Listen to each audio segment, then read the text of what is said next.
આપણો દેશ અસમાનતાઓનો દેશ છે, બધાને ખબર છે. ગુજરાત રાજ્ય આ દેશનું સૌથી વિકસિત રાજ્ય છે, એ પણ બધાને ખબર છે.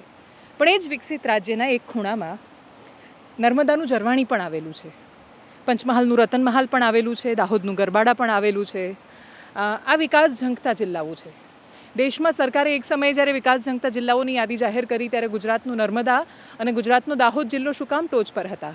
છોટાઉદેપુરના તુરખેડામાં જઈને જો સરકાર આંખોમાં આંખો નાખીને એ ગરીબોની સાથે વાત કરીને બતાવે, તાકાત આ રાજ્યના કોઈ પણ મંત્રીની કે જે અહીંયા ઝરવાણી આવીને એવું કહે કે અમે વિકાસ કર્યો છે અને અમે બધું જ બદલી નાખ્યું છે, કોઈ પણ એક મંત્રીની તાકાત હોય તો આવે ને એની નાની છોકરીઓ છે એમની આંખોમાં આંખો નાખીને એવું કહે કે અમે તારા માટે ભવિષ્ય સુનિશ્ચિત કર્યું છે, તો એ માંગે એ કદાચ આ બધા જ લોકો આપવા તૈયાર છે. કુદરત એમને એ માંગે એ આપશે. કોઈની તાકાત નહીં થાય એમની આંખોમાં આંખો નાખીને વાત કરવાની.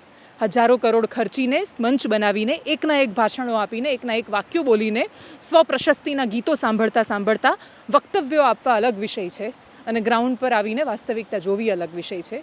આ વિષય તમે કદાચ જાતે નહીં આવી શકો કેમ કે તમારી અંદર પણ એટલો માણસ તો જીવતો હશે કે જે તમને રોકશે અહીંયા આવતા, કેમ કે એ શરમ હજી હયાત હશે.